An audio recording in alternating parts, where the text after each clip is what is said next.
எல்லோருக்கும் வணக்கம். ஒரு சூப்பரான, ஒரு டேஸ்ட்டான, அதுவும் ஒரு சத்தான, ஹெல்த்தியான ஒரு லட்டு தான் செய்ய போகிறோம். இப்போ நம்ம வீட்டு பிள்ளைங்க இப்போ ஆம்பளை பசங்க ஹாஸ்டல்லலாம் படிப்பாங்க.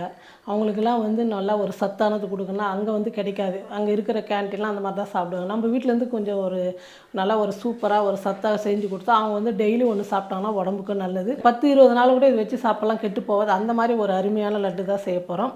அது எப்படி செய்கிறது, என்னென்ன பொருள்னு சொல்லிட்டு எல்லாம் பார்க்கலாம் வாங்க. பிரியா காலேஜில் ஹாஸ்டல் எதனா செஞ்சு எடுத்துன்னு போனால் என்ன ஆகும்? செஞ்சு எடுத்துன்னு எல்லாருக்கும் செஞ்சு எடுத்துகிட்டு போகிறோம். கூட போன வாரம் கூட படித்த பிரியாங்கான்னு சொல்லிட்டு சென்னையில் இருக்காங்க. அவங்க பிரியா ஃபோன் பண்ணிடா சொல்லினுக்குதான். இன்னும் என்னால் மறக்க முடியல. அந்த தக்காளி தொக்கும், சப்பாத்தி, அந்த புளி சாதம், இந்த உருளைக்கிழங்கு வறுவலெல்லாம் இன்னும் கூட மறக்க முடியல பிரியா. எங்கள் வீட்டுக்காரருக்கு கேட்டால் பிரியா எனக்கு தெரியாதான், கேட்டால் செஞ்சு கொடுக்க மாட்டேங்கிறாரு. அப்படியே வாடி ஊருக்கு அம்மா செஞ்சு கொடுக்க சொல்கிறேன் அப்படின்னு சொல்லிட்டு பிரியா சொல்லின்னு இருந்ததான். அப்போது நான் செஞ்சு எடுத்துன்னு போயிடுவேன். 4-5 பேர் அவங்க கிளாஸ்மெண்ட்டு கூட ஃப்ரெண்டாக இருக்கிறவங்களுக்கு சேர்த்து தான் சமைச்சு எடுத்துவோம். ஹாஸ்டலில் இருக்கும்போது கோயம்புத்தூரில், நாங்கள் சேலத்தில் இருக்கோம், கோயம்புத்தூரில் தான் படிச்சு. இந்த மாதிரி ஒரு ஆள் கிடைச்சா அப்போல்லாம் வருவாங்களா? அப்போல்லாம் ஒரு கொண்டாட்டம் தான். அந்த மாதிரி செஞ்சு கொடுப்பேன். நான் செஞ்சு எல்லோரும் போடணுன்னா எனக்கு ரொம்ப இஷ்டம். எல்லோரும் சாப்பிட்ணும். ஆனால் எங்கள் வீட்டில் மட்டும் எது செஞ்சாலும், இப்போ பாருங்கள், இந்த லட்டு செஞ்சால் நான் மட்டும் தான் சாப்பிடுவேன். பிரியாவும் இது வெள்ளத்தில் செய்கிறதுனால பிரியாவும் ஒன்று சாப்பிட்லாம். எங்கள் பையன் எங்கள் வீட்டுக்கெல்லாம் சாப்பிட மாட்டாங்க. சத்தானதெல்லாம் சாப்பிட மாட்டாங்க. டீ காப்பினா ஒரு நாளைக்கு 10 சாப்பிடுவாங்க. இப்போ அந்த மாதிரி தான் ஒரு சூப்பரான இந்த மாதிரி செஞ்சு நீங்கள் ஹாஸ்டலில் படிக்கிறவங்களுக்கு, ஸ்கூலுக்கு இந்த மாதிரிலாம் நீங்கள் கொடுத்து அனுப்புங்க. வீட்லேயும் வச்சு நல்லா சூப்பராக கொடுக்கலாம். அதுக்கு நான் இப்போ எடுத்துக்க போகிற பொருள் ஃபஸ்ட்டு ஏதாவது ஒரு கப்பு எடுத்துங்க. உங்களுக்கு எந்த அளவுக்கு வீட்டில் ஆளுங்க இருப்பாங்களோ அந்த அளவுக்கு நீங்கள் அதிகப்படுத்திக்கலாம், கம்மியாகவும் செய்யலாம். பாருங்கள், இது மாதிரி நான் ஒரு கப்பில் 2 கப்பு கோதுமை மாவு எடுத்துக்கிறேன். கோதுமை மாவு எடுத்து அதே கப்பில் 1/2 கப்பு ரவை, நம்ம உப்புமா ரவை, வெள்ளை ரவை, 2 ஸ்பூன் கடலை மாவு. இது எல்லாமே நான் ஜலிச்சு எடுத்துக்கிட்டேன். கடலை மாவுன்னு சொல்லும் மொத்தமாக ஞாபகம் வந்தது. ரிப்பன் பக்கோடாக்கு ஒருத்தவங்க கேட்டிருந்தாங்க, ரிப்பன் பக்கோடானாவே கடலை மாவு சேர்க்கணுமே, நீங்கள் சேர்க்கவே இல்லையே அப்படின்னு கேட்டாங்க. நான் இப்போ கடலை மாவில் செய்யலை, பாசிப்பருப்பில் செஞ்சோம். அதனால் கடலை மாவு தேவையில்லை. பாசிப்பருப்பு மட்டும் போட்டேன். உங்களுக்கு வேணும்னா 1 ஸ்பூனோ 2 ஸ்பூனோ பொட்டுக்கடலை சேர்த்துங்க. கடலை மாவோட பொட்டுக்கடலை சேர்த்துங்க. இல்லை உங்களுக்கு விருப்பம்னா நீங்கள் இதை கூட சேர்த்துக்கலாம். பாசிப்பருப்புலேயே செஞ்சாலும் சூப்பராக இருக்கும். முறுக்கும் செஞ்சு பாருங்கள், அதில் அவ்வளோ நல்லாயிருக்கும். அதே மாவு தான். இப்போ இந்த ரெசிபிக்கு நெய், இதுக்கு எல்லாத்துக்குமே நெய் தாங்க ரொம்ப தேவைப்படும். அதான் ஃபஸ்ட்டே சொல்லித்தனே, ஒரு ஹெல்த்தியானன்னு சொல்லிட்டு நெய் போட்டு தான் செய்யணும். ஒரு 3 ஸ்பூன் நெய் சேர்த்துக்கிறேன். இது எல்லாத்தையும் சேர்த்து நல்லா கலந்து கொடுத்துடலாம். பாருங்கள், எல்லாம் சேர்த்து நல்லா மிக்ஸ் பண்ணிவிட்டேன். அப்படி பிடிச்சா கொழுக்கட்டை மாதிரி வரணும். அப்புறம் உதுந்தணும். ஆமாம். இப்போ கொஞ்சம் கொஞ்சமாக தண்ணி சேர்த்து நம்ம கொழுக்கட்டை மாவு பக்குவத்துக்கு மாவு பிசைஞ்சிக்கலாம். அம்மா லட்டுன்னு சொல்லிட்டு என்ன தண்ணி ஊற்றி சப்பாத்தி மாவு பேசுகிறாங்கன்னு பார்க்கலாம் தானே. ஆமாம், இப்போ அந்த கேள்வி நீங்களே கேட்டீங்க. ஏன்னா நீ கேட்படா, அதனால ஏம்மா லட்டுன்னு சொல்லிட்டு சப்பாத்தி மாவு பேசுகிறேன்னு சொல்லிட்டு கேட்பீங்கல்ல.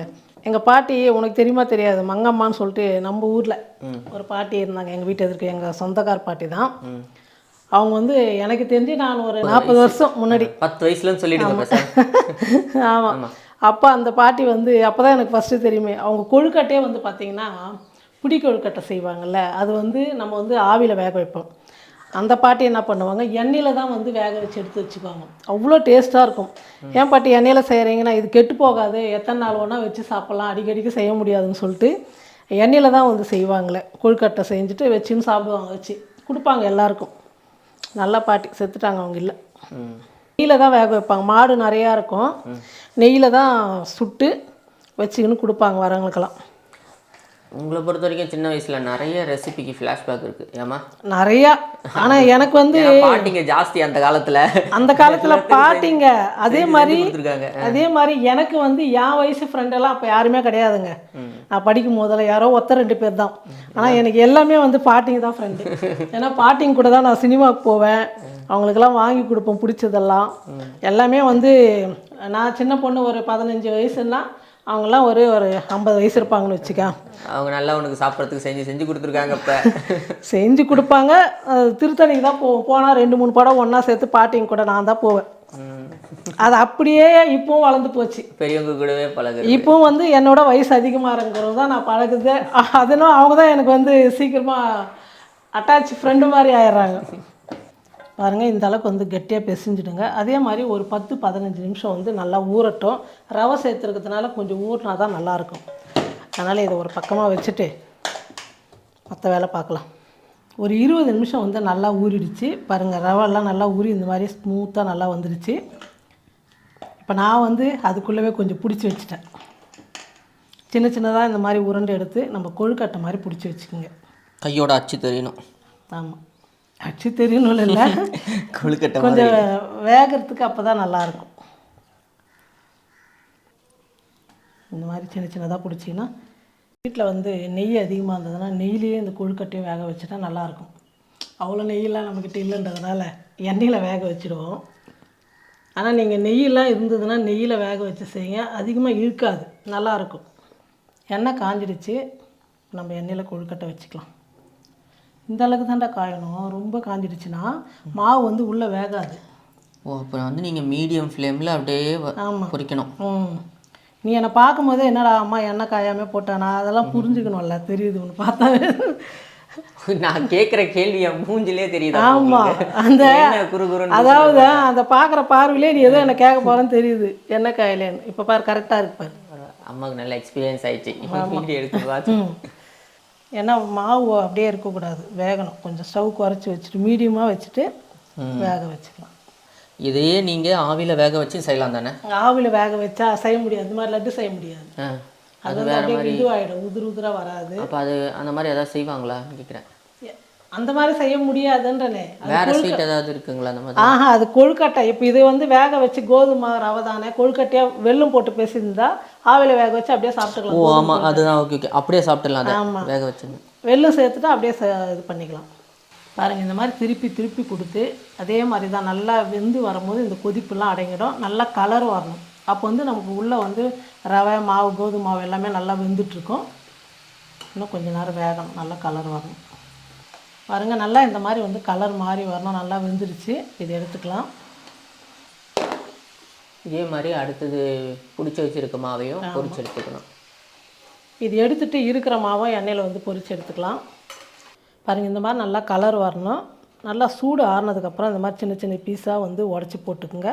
மிக்சியில் போட்டு அரைச்சி எடுத்துக்கலாம். இப்போ நான் மாவு எடுத்தேன் பார்த்தீங்களா, அதே கப்பில் வந்து அரை கப்பு வந்து நெய் எடுத்துக்கிறேன். நெய் காஞ்சிடுச்சு.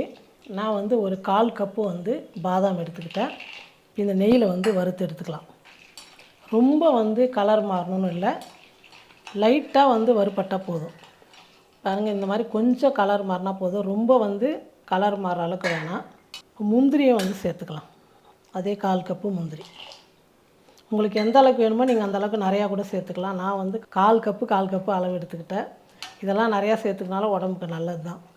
இந்த அளவுக்கு லைட்டாக கலர் மாறினா போதும், எடுத்துக்கலாம். இப்போ இதே நெய்யில் வந்து நம்ம கோதுமை மாவு எடுத்தோம் இல்லையா, அதே கப்பில் 1 கப்பு வெல்லம் சேர்த்துக்கிறேன்.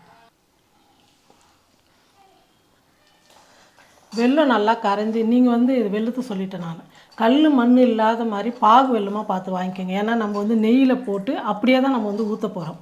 கல் மண் இருந்ததுன்னா அப்படியே ஊற்றி சாப்பிட முடியாது. அதனால் வந்து பாகு வெல்லம் நல்லா சுத்தமான கல் மண் அந்த மாதிரிலாம் இல்லாமல் வாங்கிக்கோங்க. நீங்கள் கடையில் வந்து நம்ம நார்மல் வெல்லம் வாங்கினா தண்ணியில் தான் வடிகட்ட முடியும், நெய்யில் போட்டு ஊற்ற முடியாது. பாருங்கள், நெய்யோடு சேர்த்து வெல்லம் வந்து நல்லா கரைஞ்சிருச்சு. இந்த அளவுக்கு எடுக்கும்போது இப்படி இருக்குன்னு. இதுக்கு வந்து பாகுலாம் வந்து பக்குவம் கிடையாது. நெய்யில் வந்து வெல்லம் நல்லா கரைஞ்சி இந்த மாதிரி நெய்யில் வந்து நல்லா கரைஞ்சி இந்த மாதிரி நுர பொங்குற மாதிரி வரணும். இதை அப்படியே வச்சுட்டு ஸ்டவ் ஆஃப் பண்ணிவிட்டேன்.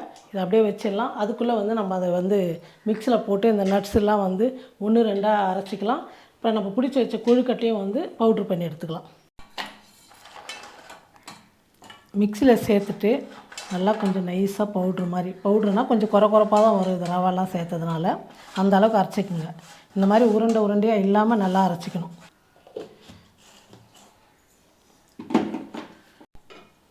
பாருங்கள், இந்த மாதிரி வந்து அரைச்சி எடுத்துக்கணும்.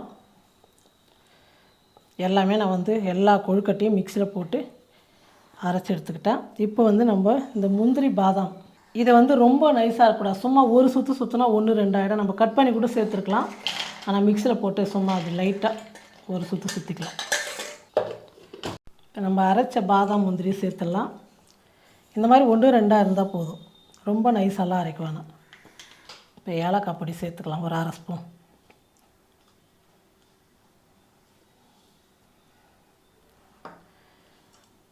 போட்டு நல்லா மிக்ஸ் பண்ணிவிடுங்க.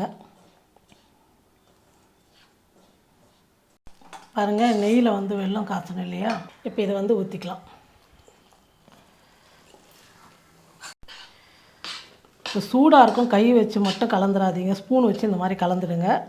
கொஞ்சம் லைட்டாக சூடு இருக்கும்போது நம்ம உருண்டை பிடிச்சிக்கலாம். ஃபஸ்ட்டு வந்து இந்த மாதிரி கலந்து விட்டுருங்க. தப்பி தவிர கையை மட்டும் வச்சுக்காதீங்க. ஆமாம், வெல்லம் பாகில்ல அப்படியே பிடிச்சிக்கோ. நம்ம எடுத்துக்கிட்ட வெல்லம் நெய்யெல்லாம் வந்து கரெக்டாக ஆகிடுச்சு. நல்லா மிக்ஸ் பண்ணிவிட்டு கொஞ்சம் லைட்டாக சூடாட்டம் மிக்ஸ் பண்ணிவிட்டு கையில் உருண்டை பிடிச்சிக்கலாம். பாருங்கள், நல்லா இந்த மாதிரி மிக்ஸ் பண்ணிவிட்டு இந்த 2 கை வச்சு நல்லா டைட்டாக உருண்டை பிடிச்சிக்கலாம். கொஞ்சம் சூடும் இருக்கணும். ஆமாம், லைட்டாக சூடு இருந்தால் தான் வரும். இந்த மாதிரி உருண்டை பிடிச்சிக்கங்க.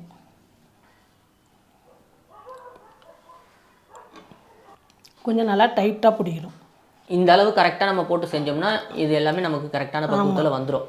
இதில் ஏதாவது ஒன்று குறைஞ்சாலும் நெய்யோ பாகோ குறைஞ்சாலுமே அந்த இது எல்லாம் நீங்கள் அரைச்சி வச்சுட்டு பாகு ரெடி பண்ணி, அதாவது நெய்யில் வெல்லம் வந்து கரைஞ்ச உடனே எடுத்து ஊற்றிடுங்க, அவ்வளோதான். மற்றபடி ஒன்றும் இல்லை. அது கொஞ்சம் நுர மாதிரி வரும் நல்லா கரைஞ்சி. அப்போ அந்த நெய்யோட வெல்லத்தை எடுத்து ஊற்றிட்டு சூட்டில் கலந்துட்டு கொஞ்சம் லைட்டாக சூடு இருக்கும்போதே இந்த மாதிரி உருண்டை பிடிச்சிக்கலாம். அப்போ வந்து கடைசியாக செய்ய வேண்டிய ப்ராசஸ் நம்ம வந்து வெல்லம். ஏமா? ஆமாம், கடைசியாக எல்லா பவுடரும் பண்ணி எடுத்து வச்சிடணும் போல். எல்லாம் மிக்ஸ் பண்ணி வச்சுட்டு வெல்லம் பண்ணணும். அது வெல்லம் நான் ஒரே ஒரு 2 நிமிஷத்துக்குள்ளே கரைஞ்சிடும். அதனால் வந்து அது லேட் ஆகாது. இது ரொம்ப ரொம்ப நல்லாயிருக்கும், சூப்பராக இருக்கும்.